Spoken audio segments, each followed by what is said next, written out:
Hello everyone, it's Monday the 30th of November.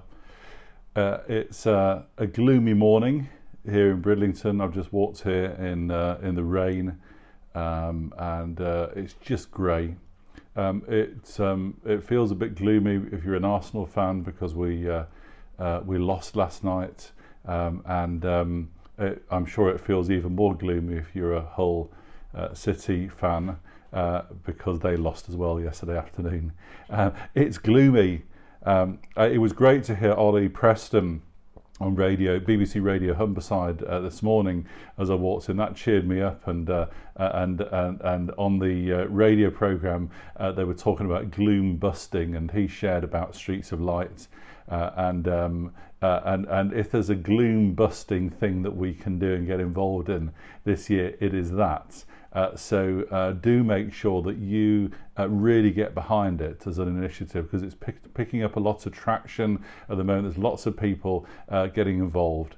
Don't just sit there, do something. So get involved with Streets of Light. Today's St Andrew's Day, and I like Andrew. I like the things that you read about him in the Bible. He's a great character. A very important person for us, because he's the one who brought his brother Simon Peter to Jesus. It says this in John 1. Andrew, Simon Peter's brother, was one of the two who heard what John had said and who had followed Jesus. So Andrew followed Jesus first. And the first thing Andrew did was to find his brother Simon and tell him, we have found the Messiah, that is the Christ, and he brought him to Jesus.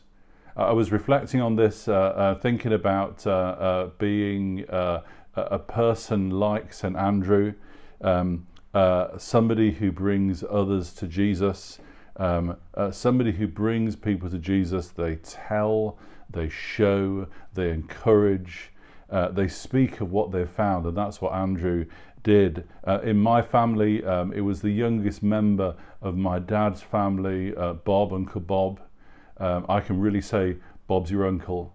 Bob, it was he who introduced my dad to Jesus. It was him who made the way forward through which Jesus was able to encounter my dad, and my dad was able to come to faith. And it's through that I owe much of my pathway into faith as well.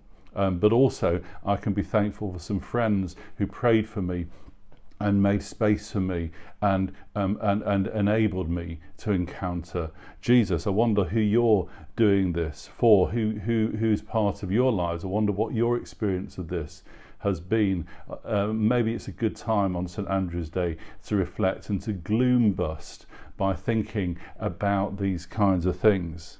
I remember reading a great book by David Day called Pearl of Great Price, and he was talking about the attractive Jesus, and he was telling some stories in this book, and one story, the story that stood out for me, and I've used time and time again because I've always remembered the phrase. It was about this girl who was talking about how she had come to faith, and she was talking about a friendship that enabled that to happen. And she said, of this friend, she said, she built a bridge of friendship into my life, and over that bridge walked Jesus.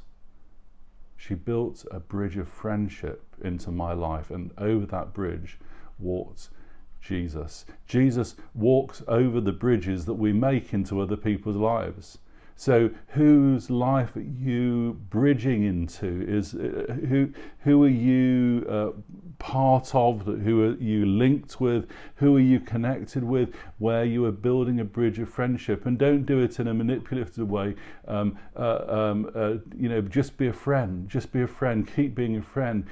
Keep loving those people, because you can expect that Jesus will walk over the bridges that are created in friendships.